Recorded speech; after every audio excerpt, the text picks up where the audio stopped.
시청자 여러분 안녕하십니까.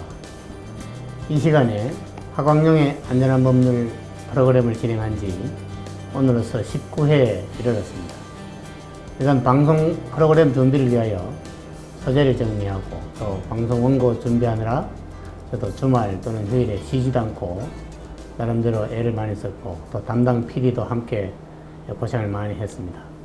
앞으로 좀 더 실감있고 재밌는 프로그램을 만들어 보내드리기로 약속드리면서 오늘은 진행자인 제가 법원의 판사로서 또 변호사로서 그간 겪은 여러가지 에피소드를 여러분에게 소개하면서 이 얽힌 법률 문제도 아울러 생각해보는 그런 시간을 갖도록 해보겠습니다.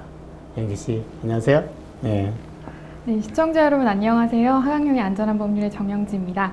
네, 벌써 19회가 됐다고 하니까 저도 굉장히 오늘 촬영 오면서 굉장히 놀랐는데요. 그동안 정말 사회에서 일어날 수 있는 여러 가지 사건, 사고들에 대해서 다뤄봤는데 특히나 저는 오늘이 참 기대가 되는 게 하 변호사님께서 직접 겪으신 그런 법률 문제들에 대해서 또 소개를 해주신다고 하니까 무척 기대가 되는데요. 오늘도 정말 지금까지 또 보지 못했던 재미있는 소재가 많을 것 같으니까요. 기대해 주시면 고맙겠습니다. 네, 영지씨 법조인이 될 사람이잖아요. 네. 시험도 쳐는 걸로 알고 있는데 혹시 이 판사할 생각이 있어요? 저희 아버지가 굉장히 이제 딸이 판사가 됐으면 좋겠다라고 이제 원하시는데 저는 이제 주변에 이제 판사 이제 하는 선배들 보면 굉장히 공부를 많이 하더라고요. 네, 그래서 제가 과연 공부를 평생 할 자신이 있나 그런 생각이 들더라고요. 그래요. 판사 생활은 그래 어떨 것 같아요? 그래 판사를 하면. 아무래도 좀 그 중립자의 입장에서 그 사건을 봐야 하니까 좀 고독하지 않을까 그렇게 생각이 되는데요. 그래요. 어때요? 아마 영기 씨가 법조인을 네. 지망하다 보니까 거의 잘 알고 있는 것 같은데 네. 일반인들은 판사라 그러면 이게 아주 높은 직위로 알고 있고 또 생활도 풍요롭고 화려할 거로 생각하는데 전혀 그렇지 않고 좋게 얘기하면 아주 정숙한 생활, 조용한 생활, 연구하는 생활이고 나쁘게 얘기하면 아주 따분한 생활일 수도 있는 그런 직업이기도 합니다. 근데 판사 생활은 거의 일주일 단위로 이렇게 끊어서 나름대로 장점이라면 계획을 자기가 세울 수 있고 그렇게 할 수 있는 그런 직업이긴 한데 법정에서 재판 있는 날은 법정에서 이렇게 하루 종일 거의 보내고 당사자들 입씨름하고 그런 시간을 보내고 재판이 없는 날은 다른 사람들은 야 법정에 재판 없는 날인데 쉬는 거 아니냐 라고 얘기하는데 오히려 재판 없는 날 더 기록 검토하고 또 합의하고 판결 쓰고 이러느라고 더 힘든 머리를 더 쓰는 그런 나날이 계속되죠. 그래서 판사를 하게 되면은 그 말수가 적어지고 꼭 필요한 말만 하게 되고 또 친구들하고 연락할 일도 별로 없고 또 연락 잘 못 받게 하고 외부와의 접촉을 되도록이면 금지시키는 직업이다 보니까 친구가 좀 떨어진다 이런 얘기도 있고 그래요. 네, 제가 선배한테 재밌는 얘기를 들었는데 이제 검사분들은 이제 밥을 먹을 때 이제 식당에 갈 때 이렇게 우르르르 이렇게 몰려가신다고 해요. 근데 판사분들은 이렇게 혼자 이렇게 고고하게 앉아서 밥을 드신다고 하는데 좀 분위기를 좀 풍자한 농담일까요? 검사의 경우에는 이제 검사 동일처의 원칙 이래가지고 상명하복 관계 있고 물론 독립기관이라서 반드시 독립성이 없는 건 아니지만 어쨌든 상명하복의 관계이고 동료라는 개념이 있고 조직이라는 개념이 있습니다. 법원은 그야말로 독립기관으로서 독립하게 재판한다 이렇게 됩니다. 다만 이제 재판부를 구성하게 되면 합의부는 이제 일반 재판부에서 세 사람의 판사가 재판부를 구성하다 보니까 식사하러 갈 때 이제 세 사람이 가는 경우가 많죠. 또 이제 단독 판사의 경우에는 이제 혼자서 식사하러 가는 경우는 부득이 있을 수 있겠지만 혼자는 잘 안 가고 그래도 식사하러 갈 때는 판사들끼리 단독 판사들끼리 이렇게 가서 식사하고 그러면서 또 자기 사건에 관한 문의도 좀 하고 의논도 좀 하고 그래서 그 힌트도 얻고 그래서 이제 그런 생활 동료라는 개념이 전혀 없는 건 아니에요. 그렇지만 이제 검사보다는 어떤 동료라는 개념이 좀 희박하고 또 다른 사람이 갖고 있는 사건에 대해서 이론적인 견해는 표명할지언정 뭐 네. 어떻게 해야 되는지 어떻게 했네 뭐 그렇게 강력한 의사 표명을 하는 경우는 없죠. 네, 그렇군요. 그 아무래도 이제 그 사회에 정말 여러 사람들이 있고 또 정말 각양각색의 사건들이 일어나잖아요. 그래서 변호사님도 판사로 계실 시절에 굉장히 많은 사건들을 다뤄보셨을 텐데 그 중에 이제 기억에 남는 사건이라든가 좀 황당한 사건 이런 거 있으면 좀 그런 소개해 것들이 주세요. 많죠. 네. 이게 뭐 지금까지 제가 뭐 정리해 오진 않았는데 어떻게 보면 사석에서 뭐 들어 얘기를 하다 보면 저로서는 뭐 그렇고 그런 사건인데 일반인은 아주 신기해하고 그런 사건들이 많아요. 한번 이 기회에 한번 방송을 통해서 한번 네. 정리해 보는 것도 일리가 있는 것 같네요. 그래서 우선 뭐 기억나는 것들을 말씀드리자면 초임 판사 시절에 얼마나 의기양양했겠어요, 그죠? 네. 그야말로 뭐 정의를 실현하겠다 이래가지고 그냥 판사로 임관해서 갔는데 보통 이제 기억나는 사건들이 주로 민사 사건도 많이 했는데 보통 특이한 사건들이 주로 형사 사건이 많습니다. 형사 사건이 기억이 나는 게 많고요. 그 중에서 이제 제일 처음 맡았던 사건 중에는 이 사람이 도매상인데 어떤 물품을 소매상한테 팔았는데 그 소매상이 한 이틀 후에 보도를 내버리니까 외상으로 팔았는데 외상값도 주지도 않고 보도 내니까 결국은 이틀 후에 보도 날 것을 예상하면서 결국 그 물건을 외상으로 가져갔으니까 돈 줄 생각 없이 가져간 거 아니에요. 사기 아니에요, 그죠? 네.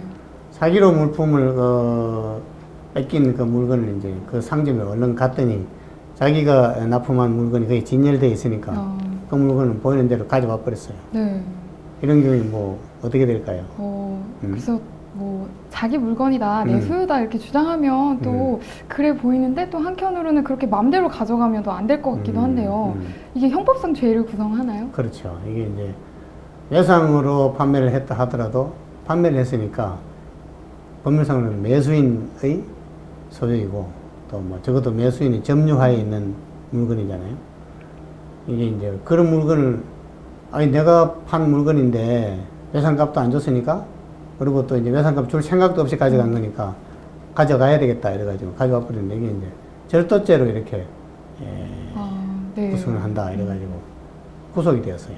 구속까지. 이제 물론 뭐 이론상으로는 그게 절도죄일 수가 있지만 구속된 건 너무 심하지 않냐. 저는 이제 개인적으로 그렇게 생각해서 네. 구속 적부심이 이제 들어갔어요. 구속이 적당하냐 안 하냐. 구속을 일단 영장은 발부됐지만 다시 한번 심사해 달라라고 하는 그 제도가 이제 구속 적부심인데 거기서 제가 이제 주심으로서 심리를 하고 재판장님까지 의논할 때 이제 이거 뭐 사기친 사람한테 가서 따지고 뭐 물건 가져오는 거 보통 인지상정 아니겠느냐. 이걸 가지고 구속까지 하면 어떡하느냐. 이래가지고 이제 제가 석방 의견을 이제 냈죠. 네. 그때 재판장님이 반대 의견을 말씀하시더라고. 뭐 자력으로 그래 구제를 하면 되느냐. 형법상 자력구제는 위법 아니냐. 뭐 그런 식으로 얘기하더라고. 그래서 저는 이제 그때 아주 뭐 초기 혈기왕성할 때니까 네.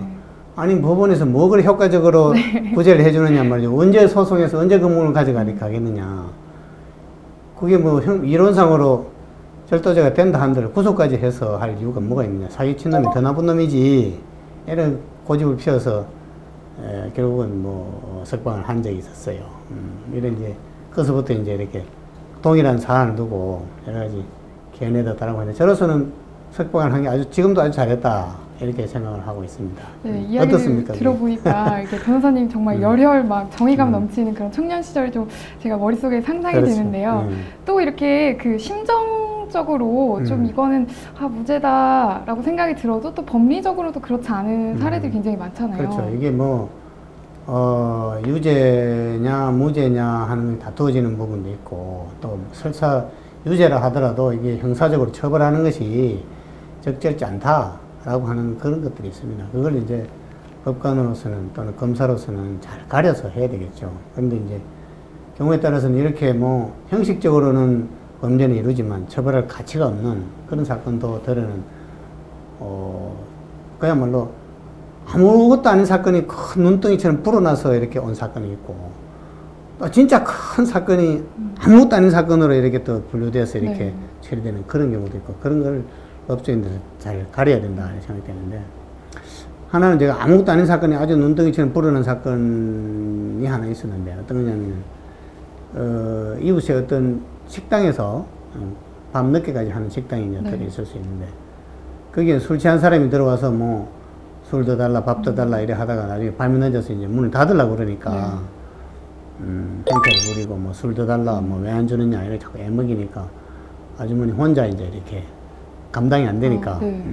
이웃에 있는 사람을 불렀을 거 아니에요. 근데 이웃에 있는 사람이 어이없이 가가지고, 뭔데? 이러면서 가니까, 자기하고 무슨 약간 안면이 있는 사람이 이렇게 뭐 자꾸 이렇게 안 나가고 애무이니까, 너 왜 그러니? 이렇게 타이르다가, 그래도 말 안 되니까 나가라고 밀었어. 네. 미니가 문 밖을 나가다가 문턱에 걸려서 이래 넘어진 거야. 아. 넘어지니까 상해 입었다. 네. 이래가지고 타박상 입었다 해가지고 이제 고소하니까 검찰에서 이거를 뭐 큰 사건 나니까 이제 약식기소라는 게 정식 재판 청구 아니라 벌금만 내라 이래가지고 네. 벌금 30만 원을 매겨서 이제 기소를 한 거예요. 그러니까 이 사람이 억울하다 이래가지고 이제 정식 재판을 청구해서 결국 제가 이제 그 사건을 맡게 됐는데, 네. 그래서 제가 이제 이제 판단하면서 이거 뭐 밤중에 와서 도와달라고 하는데 안 도와주는 사람이 보통인데 가서 나가준 게 얼마나 고마워요. 그죠? 그러니까요. 네. 그게 또 이제 아는 사람을 뭐 무작정 뭐 밀어내는 게 아니라 설득도 하다가 네. 안 나가서 밀어내야지 어떻게 해요.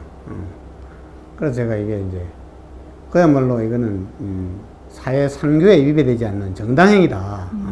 불법적으로 그 업주를 괴롭히는 사람을 이웃 사람이 내보내는 게 그게 무슨 처벌할 범죄가 되느냐. 이래가지고 제가 다친 뭐 그 정도 넘어서 다친 놈 싸다.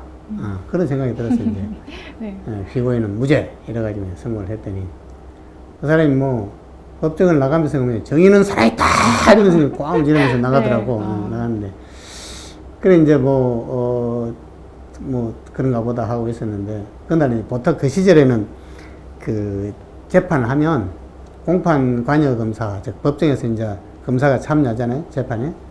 공판 관여 검사하고 또 이제 판사하고 경우에 따라서는 입회 서기도 같이 식사를 하는 경우가 있어요. 같이 이제 하면서 그때는 뭐 검사의 고충도 좀 들어주고, 네. 또 뭐 재판부에서 이렇게 좀 변경했으면 좋겠다 싶은 것은 이제 충고도 좀 하고 뭐 그런, 지금 뭐 그렇게 잘 안 합니다만은 그렇게 하고 있었어요. 이제 공판관여 검사와 같이 점심 식사를 하는데 공판관여 검사가 재판장님 그런 거 뭐 좀 선고유예 좀 해줬으면 안 되겠느냐 이래 얘기를 하더라고. 그게 뭔 얘기냐면 무죄를 선고하면은 검사가 뭐 왜 무죄 받았느냐 항소할 거냐 말 거냐 보고하고 보고 쓰기도 귀찮고 힘들거든. 뭐 선고유예 하면은 뭐 벌금 내는 것도 아니고 네. 뭐 서로가 좋은 거 아니냐라는 그런 이제 얘기를 얼른 하더라고. 그분은 이제 뭐 검사 되신 지 얼마 안 됐는데 검사 일이 많아서 그렇겠죠. 네. 그럼 내가 그때 정색을 하고 옛날에 우리 저 선배들이 네. 뭐 그렇게 해왔다. 뭐 무죄 판결 선고하면 무죄 판결 서기도 판사가 더 힘들어요. 왜 무죄다 어쩌다 저쩌다 이유 서기가 옛날에 더 힘들었고 귀찮다는 이유로 또 검사의 편의를 위해서 그 뭐 무죄 선고해야 될 거를 선고유예 한다든지 그렇게 해왔는데 뭐 이른바 촌놈 무죄 뭐 그런 거예요. 잘 모르는 사람도 이것도 무죄 받았다. 벌금 안 내니까 무죄 아니냐 하는데 사실은 선고유예는 유죄를 선고한 거는 유죄인데 네. 뭐 벌금 과하지 않고 1년간 봐주겠다는 그런 건데 그건 우리 세대에 와서는 지양해야 될 거 아니냐. 그런 관행을 깨야 한다. 네. 그랬더니 이제 그분은 얼른 알아듣고 네. 내한테 사과를 다시는 그런 얘기 안 하겠다. 이래가지고 한 적이 있는데 여튼 그 판사나 검사가 자기 편의를 위해서 이렇게 뭐 편하게 재판하거나 하는 그런 일은 없어야 한다라고 선을 분명히 끈 그런 일이 있었습니다. 네.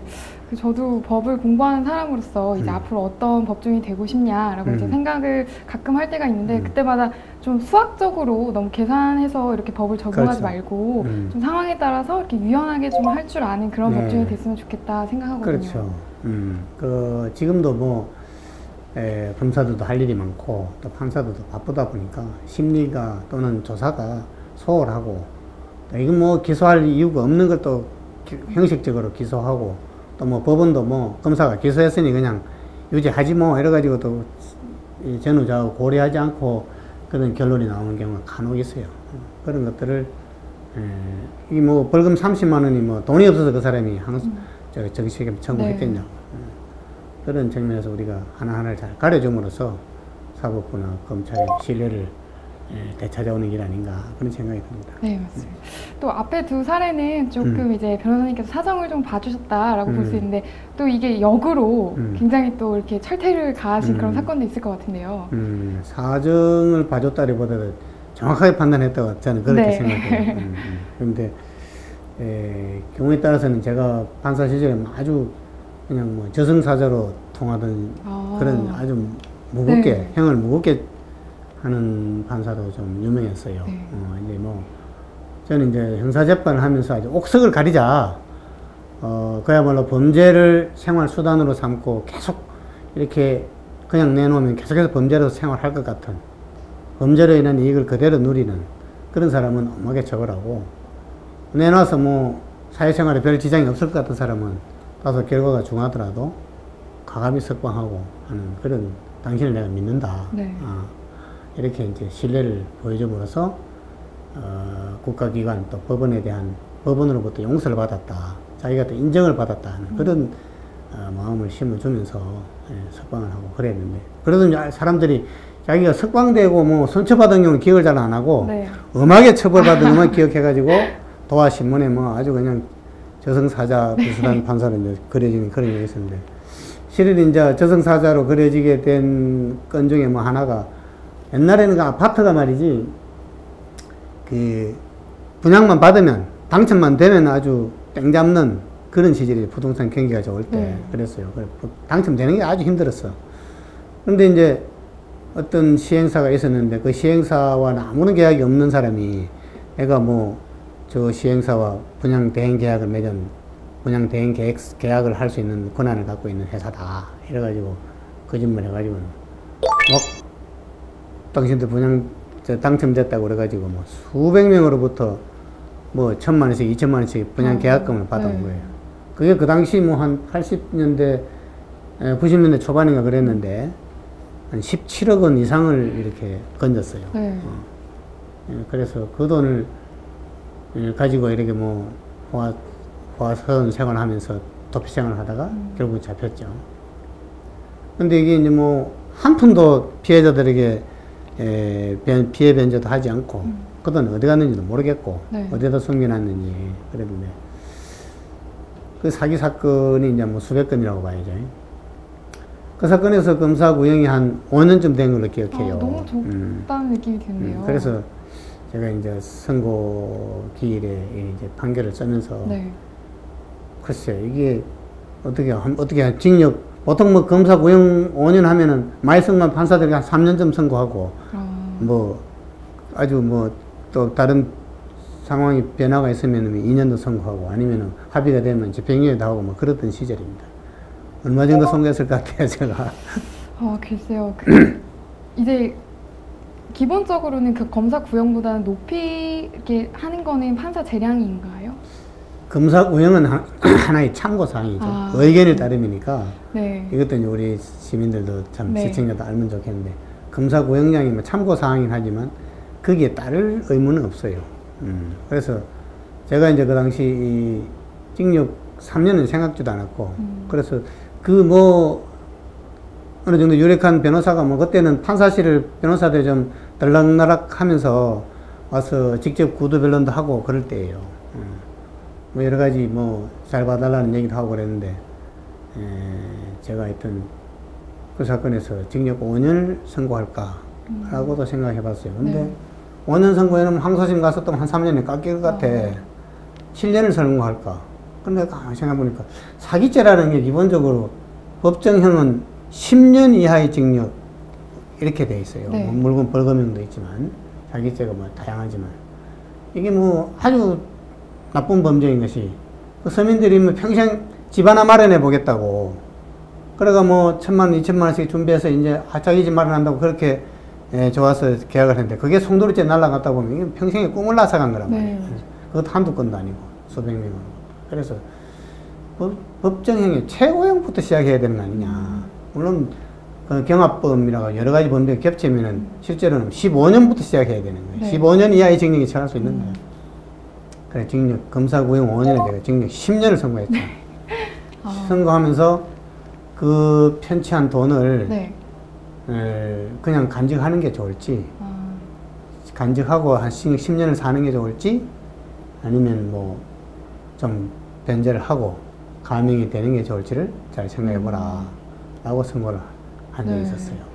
그래서 뭐 그래 선고하면 그때 이제 지방신문에 막 검사 구형 5년에 10년 선고했다고 막 떠들고, 검사도 아이고 5년 구형인데 판사가 왜 10년이나 선고하냐 네. 이래가지고 이제 검사도 불만은 표시는 안 했지만, 아이고 뭐 저 판사 때문에 힘들어 죽겠어 이런 이제 불평들이 좀 있었죠. 아, 그렇군요. 근데 그 제 가까운 친구 한 명이 그 아버지가 이제 이런 비슷한 사기 사건을 당하셨는데 이제 그 1억 원 이상을 이제 편취를 당하셨는데 이제 그 사람이 징역 1년을 받았대요. 그래가지고 이제 그 어떻게 1년만 하고 이렇게 갚지도 않고 자기 돈 없다. 이제 이렇게 하는 게 자기 너무 억울하다. 이거 어떻게 해야 되냐 이렇게 상담한 적이 있거든요.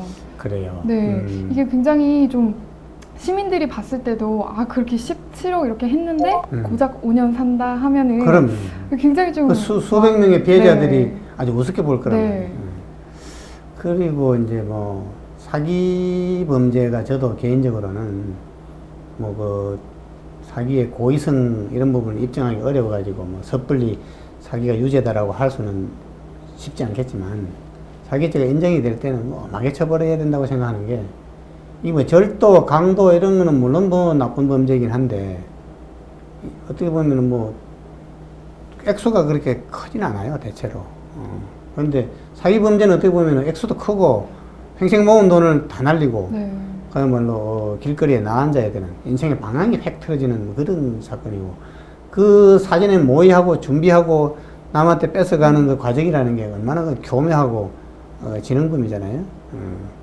그래서 사기 범죄에 대한 형은 좀 더 요즘 많이 그 형량이 올라가긴 했습니다만, 말씀하신 대로 사기에 대한 범죄는 좀 형이 좀 더 무거워야 되지 않나 생각되고, 사기 범죄가 없어짐으로써 경제도 활성화되고 그렇지 않겠어요? 믿고 거래할 수 있는 사회가 돼야 되는데, 예, 그런 측면에서 정영기 씨 의견에 충분히 동의합니다. 네. 이 변호사님이 저승사자라는 별명을 갖고 계셨는지는 저는 오늘 처음 알았는데 또 이렇게 저승사자가 되신 에피소드가 있으면. 그리고 이제 저승사자가 된 사건 중에 사실은 뭐, 검사가, 이건 뭐 이런 얘기하면 제가 무슨 인명을 경시하는 법조인 아니냐라는 이런 뭐 비판도 받을 수 있을지는 모르겠지만, 검사 무기징역 구형에 제가 사형을 선고한 사건도 한 2건 정도 있을 거예요. 네. 인간을 그야말로 물건보다도 더 험하게 취급하고, 한 사람을 죽이고 나서 또 다른 사람을 납치해서 그런 동일한 강간 살인을 하려고 가는 사람, 이런 사람이 검거됐는데, 모르겠어요. 이제 뭐 검사가 그런 사건을 이제 무기징역 구형하고 했는데, 그런 사건에 있어서 이제 뭐 구형하고 할 때까지 이 피고인이 뉘우치는 기색이 전혀 없어요. 네. 한다는 얘기가, 뭐 피해자 측은 뭐 어디 하소연하고 뭐 억울하면 호소할 때도 있는지 모르겠지만, 나는 하소연할 때도 없습니다. 뭐 이런 식으로 네. 최후 진술을 하더라고. 그래서 내가 하도 어이가 없어서, 피해자가 어디 가서 하소연하겠노? 네. 경상도 말로. 그래 이제 얘기하고, 우리가 그때 이제 합의부에서 판사님들하고 합의를 하면서, 이런 사람은 무기징역을 구형하니까 참 형사사법제도에 대해서 우습게 보는 거 아니냐. 네. 우리가 사형을 선고한다고 해서 사형이 꼭 집행되는 건 아니지 않느냐. 당신은 죽을 죄를 저질렀다라고 우리가 선언할 필요가 있다. 그러지 않으면 직무유기 아니냐. 네. 그래서 우리가 합의를 해서 피고인을 사형에 처한다라고 우리가 법원에서 선고를 했는데, 사형에 처한다 그러니까 고개가 떨궈지고 자세가 흐트러지더라고. 이게 뭐, 그래서 이게 사형을 집행하느냐 안 하느냐는 또 이제 나중에 판단할 일이지만, 네. 당신을 사형에 처한다라는 선고를 할 수 있는 게 옳은 거 아니냐는 생각이 들더라고요. 네. 들고. 또 뭐 사형 선고한 것 중에는 그 자기 애인이 변심하자, 자기 애인을 만나달라 네. 이래가지고 한 번만 만나달라 사정하는 거예요. 근데 그 사람의 일기에는 애인과 통화하거나 연락할 때는 아주 달콤한 말로 이렇게 네. 얘기를 하는데 그 사람의 일기에는 한 번만 만나주라.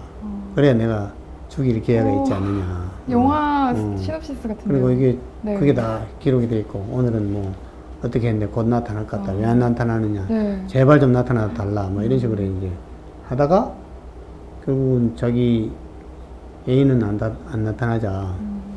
그 애인과 같이 생활하던 친구한테 가서 애인의 행방을 물었을 거 아니에요. 친구가 뭐 안 가르쳐주고 가르칠 리가 있겠습니까? 이제 계속 행패 부린다는 걸 아니까. 그래서 이제 넌 알지 않느냐? 왜 안 가르쳐주느냐? 그러니까 알아도 내가 당신 같은 사람을 어떻게 가르쳐주느냐? 이렇게 이제 조금 희란을 했겠죠. 그러니까 이 사람이 내려와서 그 일기를 이렇게 써놓은 게 저거부터 죽여야 되겠구나. 라고 해서 그 사람을 올라가서 살해하고 그 다음에 이제 뭐 그 사람 시체를 그 방에다가 묶어두고 농안에다가 잡아 넣어놓고 그걸 어쩌다 저쩌다가 이제 이게 친구가 연락이 안 되니까 이 피해자가 나타난 거야. 나타나는 걸 잡아가지고 이제 어디로 갔는데 제주도로 갔어요. 제주도로 갔는데 뭐 제주도에서 이제 놀면서 막 이렇게 뭐 얘들한테 막 얘가 이제 좀 위험하다 싶으니까 이제 여자가 잘 한 거야. 그 위기를 모면하기 위해서. 그러니까 뭐 또 이제 그 사람에 대한 정이 있으니까 이제 뭘 사주고 뭐 했는데 나중에 보니까 뭐 카드가 떨어지고 뭐 하는데 보니까 그 카드가 저 친구 카드가 나타난 거야. 이게 어디서 났냐 그랬더니 태연하게도 너 친구 내가 죽이고 카드 내가 가져왔다 이러는 거야. 그러니까 정말 영화 같은 얘기인데. 그러니까 그다음부터 사시나무 떨듯이 떨리는 것을 참고 그 이제 그 피고인한테 이제 잘 해줬죠. 그래서 고분고분하게 내가 사실 나도 뭐 당신 좋아한다 이러면서 이래가지고는 우리 그러면은 저 아무도 없는 데 가서 같이 살자 이렇게 꼬셔가지고 나왔죠.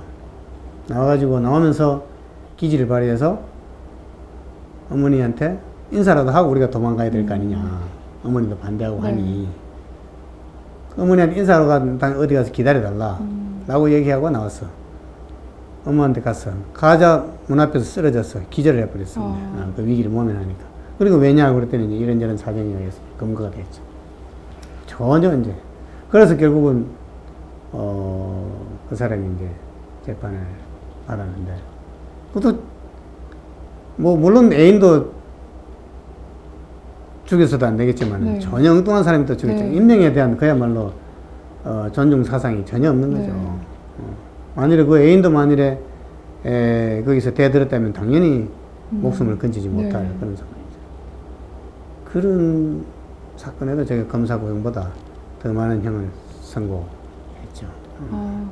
이게 되게 저는 그런 무섭죠? 일이 실제로 일어난다는 게 진짜 상상도 잘 안 돼서 이게 영화 스토리 말씀하시다 계속 이랬는데 실제로 그런 사건이 있었네요. 그런 사건이 이 형사 합의부에 가면 비일비재한 그러니까 이 가면은 합의부 재판부에 가면 뭐 야 도대체 인간이 어떻게 저런 인간들이 우리와 같이 호흡을 하고 있느냐 라고 생각될 정도로 험악한 사건들이 많아요. 그 뭐 자기 아버지를 돈 안 준다고 뭐 연탄가스로 질식사하게 하고 그 범행을 은폐하거나 또 뭐 자기 사랑하는 처를 죽이고 또 뭐 이렇게 저 애인과 살겠다고 죽이고 은폐하고 뭐 그런 사건도 있고 그 뭐 험한 사건이 참 많아요. 근데 그런 사건 하다 보면 형사 재판 하는 사람들이 스트레스가 많이 쌓이죠.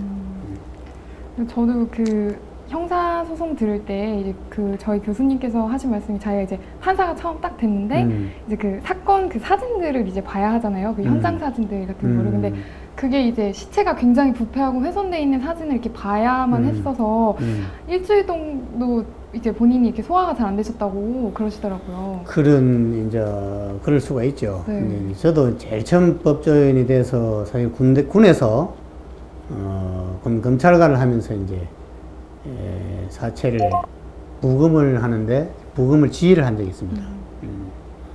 부검을 지휘하는데 그때는 뭐 사체가 그때는 뭐 아주 냉동 보관이 잘 돼가지고 사체가 이상이 없었어요. 아주 뭐 신체가 건장한 그런 사람이 이제 부검을 하게 됐는데, 한참 부검하고 내가 이거 한번 어떻게 해보라, 저기 이 장기를 어떻게 뭐 이렇게 잘라보라, 거기에 내용물을 추출해보라, 이런 지휘를 하고 이랬는데, 그 현장에 참여했던 피해자 가족분의 한 종이 일본 나와가지고, 뭐, 판사 검사 되면 티 좋은 일 같지만 이런 일 하는군요. 이러면서.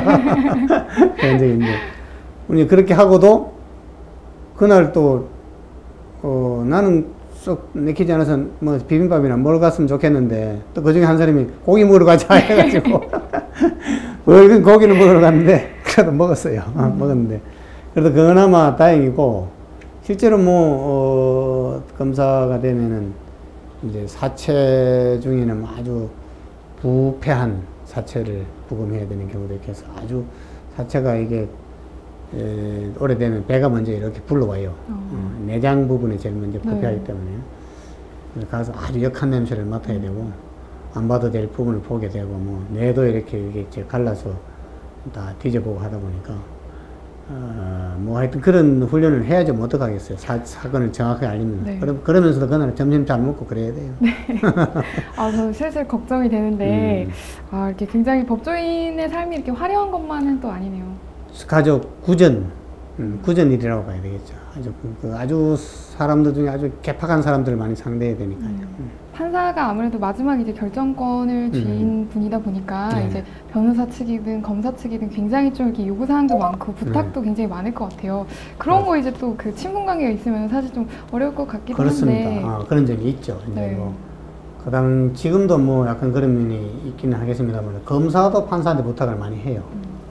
검사가 특히 뭐 이렇게 자기가 수사한 사건, 기소한 사건에 대해서 책임을 진다는 그런 시스템 때문에 무리한 요구도 있고, 경우에 따라서는 뭐 판사한테 로비 비슷한 이제 와가지고 하소연하고 그런 경우도 있고 했는데, 뭐 검사의 의견을 대체로 그렇게 무시하기는 어려운 그런 사정이 있어요.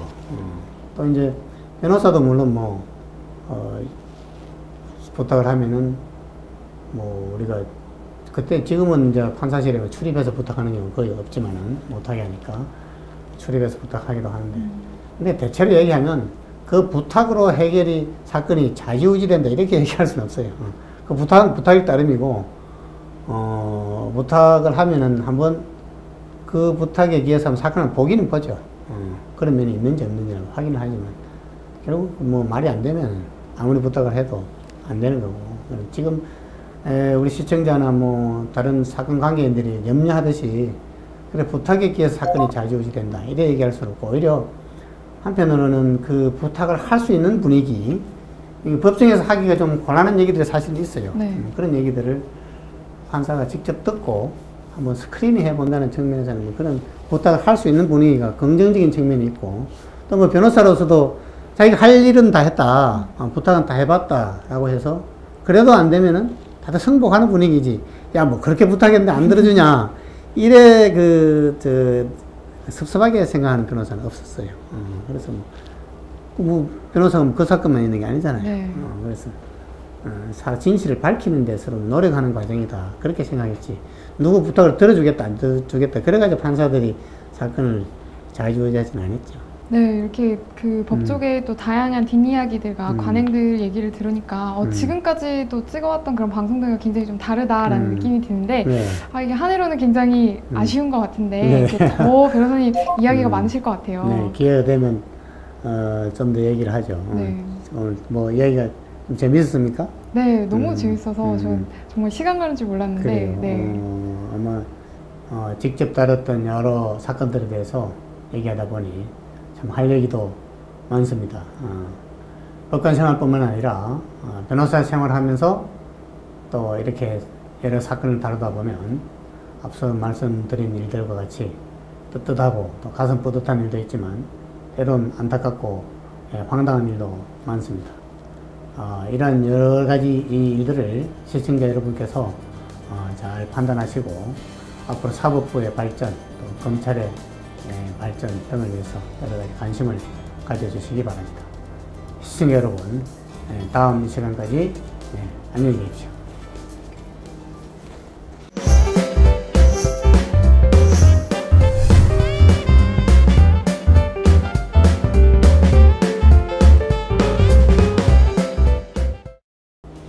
네, 시청자 여러분 안녕하세요. 하강용의 안전한 법률 Q&A 시간입니다. 이 시간에는 시청자 여러분들께서 보내주신 사연을 소개해드리고 그 해설을 해드리는 시간인데요. 오늘은 어떤 사연 보내주셨을지 제가 소개해드리도록 하겠습니다. 네, 이번에 제가 작물 취득으로 재판을 앞두고 있습니다. 작물을 취득하여 업자에게 판매하려고 했지만 물건만 받아가고 작물에 대한 판매 대금은 아직 받지 못하였습니다. 그 이후 현재는 아르바이트를 하면서 12월 군대에 입대를 앞두고 있습니다. 얼마 전 자택으로 국선 변호사 신청 서류가 왔는데 제가 잘 모르고 그냥 선임하지 않겠다라고 작성하고 법원에 제출하였습니다. 그런데 그 이후에 제가 알아보니까 형사 재판에는 변호사가 있어야 한다고 하더라고요. 이런 경우 변호사의 도움이 꼭 필요할까요? 만약 변호사의 도움 없이 재판을 받는다면 많이 불리한가요? 많은 의견과 조언 부탁드리겠습니다 라고 이야기를 해주셨는데 이에 관련해서 하강용 변호사님께서 설명해 드리도록 하겠습니다. 네. 네. 작물 취득 얘기네요. 네.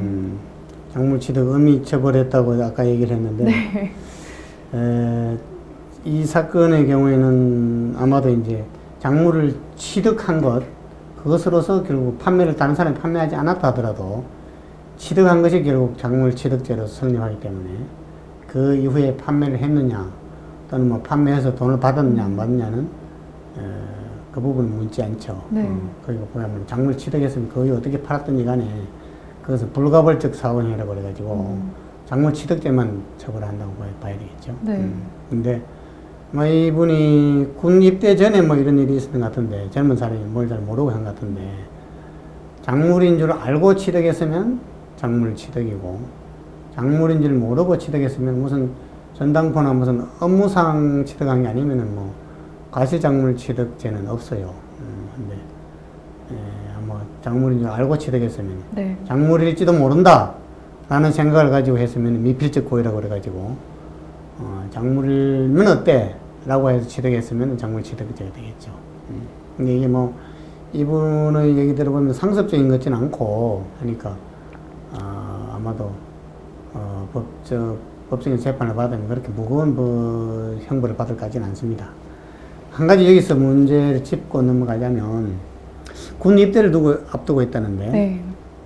만일에 이제 여기서 민간 법원에서 재판을 받지 않고 군 입대를 하게 되고 군대에서 군사법원에서 같은 죄로 재판을 받게 됩니다. 네. 물론 군사법원에서 재판을 받는다고 해서 특별히 불리한 건 없습니다.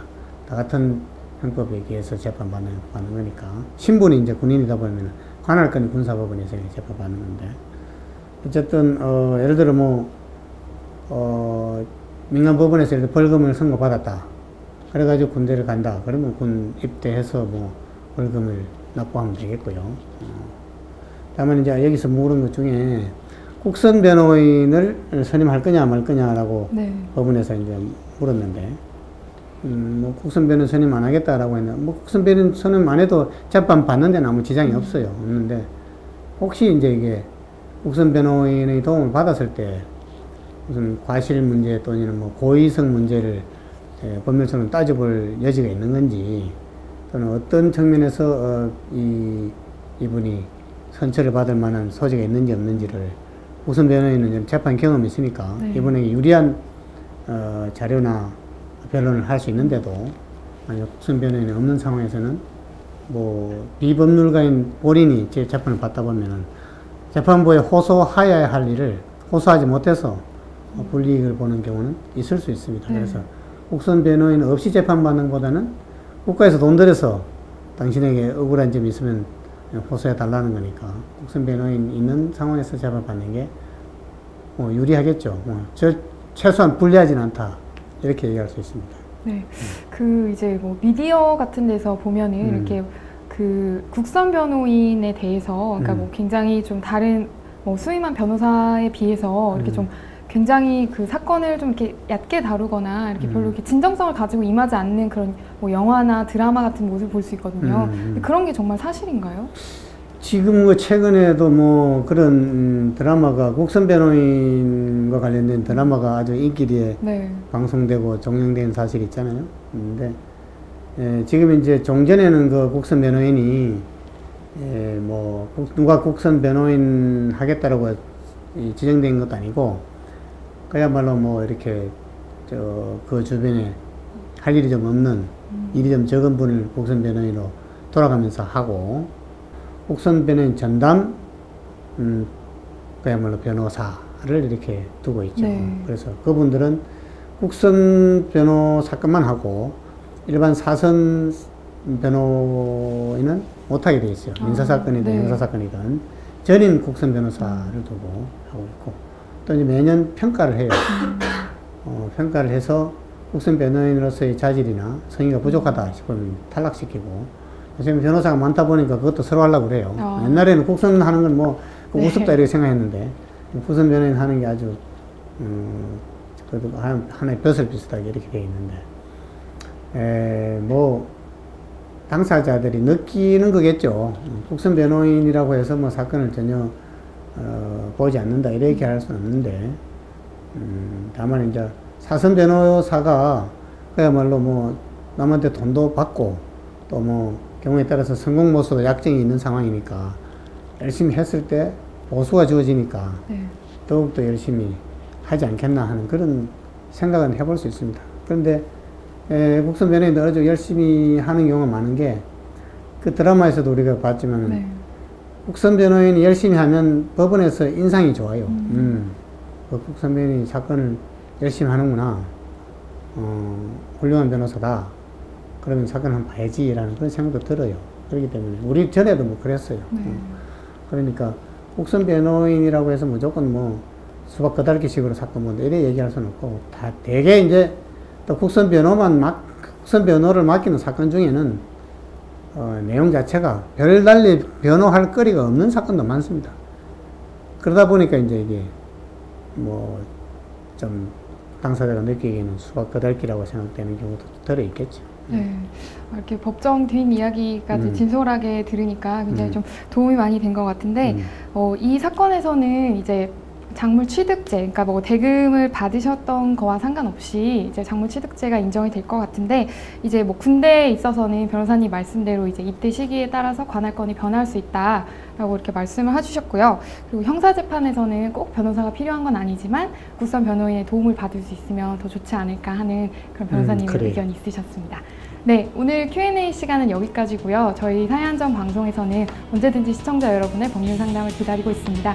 궁금하신 점 있으면 저희 홈페이지나 전화로 언제든지 문의 주시면 성심성의껏 답변해 드리도록 하겠습니다. 네, 오늘 Q&A 여기까지입니다. 감사합니다. 벌초 현장에 비행 접시가 나타났다. 비행 접시처럼 붕 뜨는 느낌. 획기적으로 가볍고, 예초기를 돌리면 예초날이 쫙 나왔다가 돌 같은 데 부딪히면 자동으로 싹 들어가. 획기적으로 안전한 안전예초 비행 접시 붕붕 붕붕이. 정말 획기적인 발명품이 찾아왔습니다. 꼭 비행 접시처럼 생겼죠? 자, 이게 돌아가면서 이렇게 착 예초날이 나오고요. 풀을 뺐다가 바위처럼 단단한 곳에 부딪히면 이렇게 싹 들어갑니다. 이러니 다칠 위험이 없어서 정말 안전한 거죠. 사풀이 무성한 커다란 봉분도 순식간에 빠르고 안전하게 벌초해드립니다. 양력이 발생하도록 특수하게 설계된 붕붕이 본체. 게다가 예초날도 차원이 다른 신발명품. 망치로 때려도 잘 깨지지 않는 슈퍼스트롱 특수 소재. 과학적인 국면 톱니용 설계로 예초기를 돌리면 원심력에 의해 저절로 쫙 나오고, 돌 같은 위험 물체를 만나면 차르륵 들어가는 자동 안전 시스템. 아무리 억센풀도 웬만한 잔가지까지 모조리 싹싹 잘라주면서 바위나 돌 조각, 깡통 같은 위험 물체는 튀기지 않고 안전하게. 더욱 놀라운 건요, 예초기를 돌리면 이게 진짜 비행 접시같이 붕 뜨는 것 같아요. 그래서 이름도 붕붕인데요. 땅에서 약간 붕 떠주는 느낌으로 무게감이 안 느껴지고 정말 가볍습니다. 보세요, 여자인 제가 해도 아주 쉽게 하잖아요. 그 비밀은 기압의 차이로 비행기가 뜨는 양력의 원리. 바닥의 홈을 특수 설계하여 고속 회전하며 아래 공기가 회오리처럼 위로 붕 밀려올리는 양력이 발생. 직접 실험해보면, 자, 이 엄청난 양력이 보이시나요? 물 위에서 해봐도 강력한 양력 확인. 이 과학적 원리로 비행접시처럼 가볍게 붕붕. 붕붕이가 예초기의 세대 교체를 선언합니다. 1세대 위험 천만, 무섭고 위험한 예초기. 2세대 안전판을 달았지만 무거워 팔이 빠질 지경. 이제 3세대 비행접시처럼 붕 가볍고 안전한 동봉이 탄생. 이제 무겁게 들고 하지 말고 땅에 놓고 하십시오. 설계부터 획기적인 예천할 안전 시스템 일체요. 무게도 기존의 절반밖에 안 되는 데다 바닥에 360도 회전 미끄럼판이 장착되어 땅에 놓고 전, 후, 좌우 자유자재로 쫙쫙 예초 작업을 훨씬 쉽고 빠르고 안전하게. 안전 예초 이제 붕붕이로 바꾸세요. 지금 쓰고 계신 예초기에 일자 칼날 대신에 뚝딱 장착만 하면 오케이입니다. 잠깐! 100% 국내산이라 AS도 확실합니다. 획기적인 발명 안전예초 비행접시 동봉이 출시기념 파격가 구성. 동봉이 본체 슈퍼스트럭 스마트 예초날 기본 3개 추가로 하나, 둘, 셋 3개나 더 드리는데도 가격은 완전 파격 39,800원. 2세트 구입 시 5,000원 더 할인까지. 이 특별한 찬스 지금 바로 전화 주십시오. 보세요. 비행접시처럼 붕! 이 엄청난 양력의 힘. 게다가 한쪽으로 살짝 숙여주면 측면 양력이 발생. 옆으로 쓱 밀어주니까 좌로도 우로도 예초 작업이 정말 쉬워집니다. 기존의 예초기는 너무너무 무거워서 여자는 물론 남자들도 오래 하기 힘들었잖아요. 그런데 붕붕이는 보세요. 살짝만 밀어주면 쭉쭉 가죠. 한 손으로도 쓱쓱. 힘들을 필요가 없이 얼음판에 호박 밀듯이 쫙쫙 나갑니다. 기존의 예초기들과 직접 비교해 보겠습니다. 하나, 더욱 안전합니다. 안전판에 없는 칼날은 정말 위험하군요. 안전판 틈으로 들어가는 물체는 그냥 박살나는군요. 붕붕이는 칼날 자체가 들어가 버려 위험한 틈새 자체가 없습니다. 둘, 더욱 가볍습니다. 기존 제품의 절반도 안 되는 무게, 정말 가볍습니다. 셋, 더욱 편리합니다. 양력 발생으로 심한 경사지에서도 쑥쑥 올라갑니다. 차원이 다른 차세대 예초기 동봉이. 예전 같으면 남자가 해도 한두 달 걸릴 것이 여자가 해도 그냥 순식간에 끝나네요. 무엇보다 예초 작업이 겁이 안 나고 안심이 됩니다. 반복되는 예초기 사고, 눈 부위 부상 위험 커. 예초기 10분 이상 사용된 허리에 무리. 소비자와 예초기 안전사고 주의보. 땅에 닿으면 흙이 튀고 돌이 튀고 저런 위험했죠. 동봉이는 돌에 닿아도 깨져 튀지 않고 나무에 닿아도 다치지 않아. 묘지석 주변은 물론 다치면 안 되는 과수원 나무까지 도로 경계석과 심지어 자갈밭 잡초까지 싹싹 깔끔하게. 획기적인 발명품 안전예초 비행접시 동봉이. 첫째, 너무 가볍습니다. 전후 좌우로 쓱쓱. 아이고 팔이야, 힘든 예초 작업은 이제 그만. 땅에서 들어줄 필요가 없습니다. 회전 미끄럼판으로 360도 자유자재 잘 미끄러지고 무게도 기존의 절반이라 너무 가벼운데다 엄청난 양력의 효과로 비행접시처럼 붕! 손가락으로 살짝만 숙여줘도 쓱 가니까 좌로도 우로도 쫙쫙 너무나 쉽고 빠르게. 좌우로 왔다 갔다만 하면 되니까 처음 해보는데도 너무 쉬워요. 않둘째 예초날 자동 안전 시스템 아주 안전합니다. 위험천만 기존 예초기 동봉이는 망치로 때려도 잘 깨지지 않는 슈퍼스트롱 특수 소재. 예초기를 돌리면 원심력에 의해 저절로 나오고 바위 같은 위험 물체를 만나면 차르륵 들어가는 자동 안전 시스템. 아무리 억센 풀도 싹싹 잘라주면서 돌이나 나무 같은 위험 물체는 튀기지 않고 안전하게. 아유, 부모님 산소벌초가 너무 힘들고 위험해서 돈을 주고 사람을 썼어요. 그게 늘 죄송했는데 이제 비행접시 붕붕이로 직접 하니까 마음도 가볍고 돈도 안 들고 아주 좋습니다. 셋째, 돌 근처, 계단 근처도 구석구석 깔끔하게. 이제 바위에 닿아도 깨져 튀기지 않고 돌계단 옆에도 구석구석 남김없이 나무 밑등 근처도 깔끔하게 심지어 자갈밭이나 정원석 틈새까지 온갖 풀들을 싹싹 속이 다 시원합니다. 이제 다칠 걱정 없으니까 싹싹 해치우는겨. 게다가 기존 예초날은 망가지면 통째로 갈아야 했지만 동봉이는 날 하나만 간단히 별도 교체. 더욱 경제적. 또한 지금 주문하시면 예초날을 하나, 둘, 3개나 더 드립니다. 시골에 계신 부모님께 친척 어르신께도 붕붕이 이거 정말 최고의 선물입니다. 집안에 하나 사두시면 두고두고 쓰시잖아요. 오늘 파격적인 찬스 꽉 잡으세요.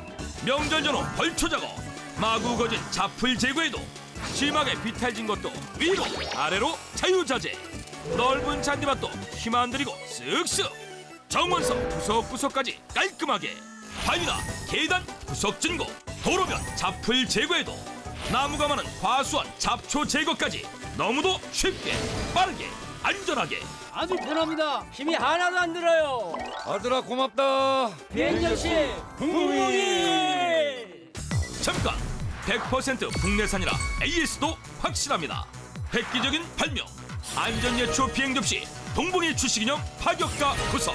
붕붕이 본체 슈퍼스트롱 스마트 예초날 기본 3개 추가로 하나 둘 셋 3개나 더 드리는데도 가격은 완전 파격 39,800원. 2세트 구입 시 5,000원 더 할인까지. 이 특별한 찬스 지금 바로 전화 주십시오.